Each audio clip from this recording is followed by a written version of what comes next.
This is the Promised Neverland subreddit right now, and yeah, I think it's justified. If you're unaware of this now finished Shonen Jump series and the first season of the anime, then you've been missing out somewhat. The Promised Neverland manga in my eyes has a lot of stupid shit, but the first arc alone is one of the best in Shonen Jump's history. Season 2 of The Promised Neverland by Studio Cloverworks decided that they wanted to change it up and go an anime original route and stray away from the manga a bit while still picking out some ideas. And this hasn't ended up well in the past. But this time around it's with the mangaka, the manga author for those who don't know the term. All he's doing is looking over the committee's scripts and giving some ideas, so he doesn't really have as big of a role as you may think. All he can do is supervise the dumpster fire. It could be worse, at least the animation looks fine, most of the time.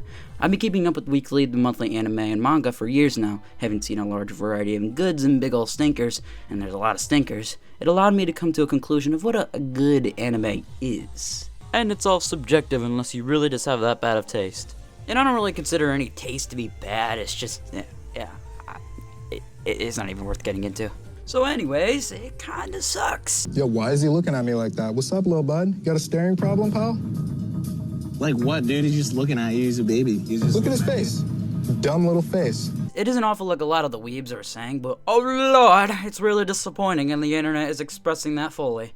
And here's your big spoiler warning for the manga and anime. And if I must be honest, even though I don't understand why you clicked this video if you haven't seen the adaptation or read the manga, you should. Season 1 is nearly perfect in my eyes, same as the first third of the manga. But then it turns into a more battle series, losing all the horror elements to start off with, which is what brought me to love the first season and beginning arc so much. You always felt the tension was so high because of how little understanding you have for the world and situations the characters have been put in, thus making the demons fucking terrifying. But to me, the battle stuff makes a lot of sense later on. For as much variety you want to give the demons, it was inevitable the kids would try to fight back, and the demons will eventually feel like they're repetitive and overused, like a zombie or vampire type. But for the most part, I think the villains and demons are kept somewhat consistent until the end, and as for the anime, I have no fucking clue where these last 6 episodes are going. I doubt they'll even expand upon the royal family, even though some of their segments are some of my least favorite parts in the manga. It allowed for deeper humanization to the demons. They lead a civilization like any other you'd usually see, and that helps build upon the foundation of the demon world. World building is pretty damn important. Some succeed, some don't, and some really don't. In the anime original adaptation, they do a couple random one-year time skips between episodes and are suddenly now hanging in demon villages they found off screen dressed like demons. And how are these kids supposed to see? The demon eyes are vertical, so what kind of plot magic are they using to not run to a fucking wall? Okay, nice.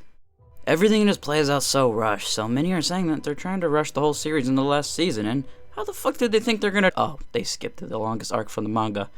Well shit. They've cut pivotal moments that have built character, some of the best characters themselves, and added in snooze fest nonsense. Yeah, these slimy fish bug things are cute, but what other anime original content has been added that lived up to the original in any way? Really seems that may be it. These next 6 episodes have to wrap up everything and explain the divide between the humans and demons.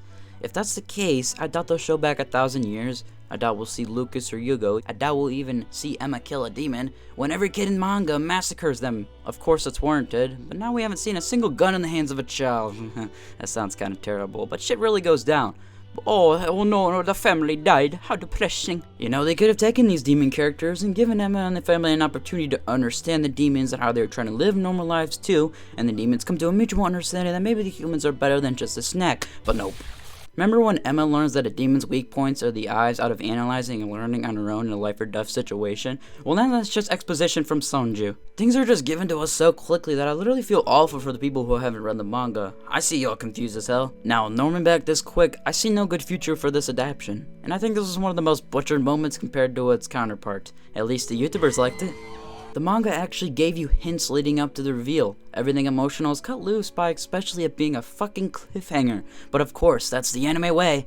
But not just that, it came so left field. Like, oh, you got your demons humanized, check that off the list. Now time to bring back Norman so you can try to massacre them all, if it really goes that route. I wanted to wait to make this video to see if the friends dressed as demons that are with Norman are the same people helping him in the manga, and I'm positive they are. In the manga, they show Norman being tested on in a laboratory known as Lambda Facility, revealing he's alive an arc before he sees Emma again. This gives readers the time to be confused as hell, but gave people a sense of hype to keep people seeing how things interconnect. And they do somewhat fine. Like, let's be honest with ourselves right now. Did we really think they'd kill off Norman? Well, I sure did, but seeing this lab reveal was way more satisfying than whatever this was. Like, really? We better slap his bitch ass for this shitty reveal. The biggest moment that threw me off was no whisper of the 7 walls from Mujika when the kids go off on their own like in the manga. But the more I think about it, the more I think it's for the better. The 7 walls is something for Emma to remember towards the ending that leads her to an indicated place beyond space and time. Therefore, the only way to go beyond the 7 walls is to transcend the laws of physics and space and time, using one of some consciousness and imagination with all. And yes, I'm reading the wiki. I barely remember this shit. Once Emma goes there alone, she has to make a new promise, you know, be in the promised Neverland. With no mention of the 7 walls, I'm curious how they'll tackle everything since I assume the ending will be completely different. So far, the anime has pulled a lot of things from the manga and replaced everything else with. I don't think this season deserves all the hate it's getting, but mostly there's a fair level of disappointment and dissatisfaction in the community. It's like a bowl of Campbell's chicken noodle soup. Tastes like piss water sometimes, but with a good amount of salt and pepper to spice it up and add more flavor, it can be better, and there's still time. Cloverworks has 6 episodes left to end this series or fix it. And do I think they'll fix it? I really don't know. If I was to try to compliment it for anything else, I mean, that the opening's pretty good. If I had to come up with any theories from this intro, I would assume that Mujika still gives her blood in the end to the demon villages, so they don't have to feast on the humans. And I would assume Peter Rattray would go through his fucking mint on stage because, you know, he sent off his brother to his death, so, you know, that happens. And I'm assuming that we'll probably see that too.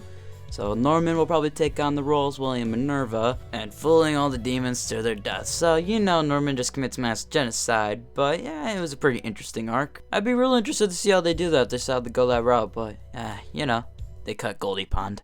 So far, I would say The Promised Neverland Season 2 is a bit of a mixed bag. I do think they'll be able to turn it around if they do get the right thing going, but I really don't know at this point, especially if they're trying to wrap it up in this last 6 episodes. I'm worried because I love the manga. Trust me, I got nothing but love for these guys and gals, but honestly, it's just disappointing seeing it go this route, especially after how good Season 1 was. And I think that's kind of all I really have to say. I mean, honestly, I could ramble on for a while, but I kind of gotten my main points across at this point. I do want to have faith in Cloverworks that they'll be able to turn it around, but I really don't know at this point. And hey, thanks for listening to what I had to say. I always appreciate the love and support, and I look forward to making more of these types of videos in the future as I expand out and decide to make more types of content, because honestly, I'm getting a little sick of making the same types of stuff. And you know, you guys might not be used to this type of thing, but give it a watch. Your interest may peak in this type of thing, so hey, I'm gonna get you into some new types of stuff while you're in the pandemic, living in your home all day. So hey, maybe enjoy something new. Anyways, I'm tired, so I'm gonna go to bed.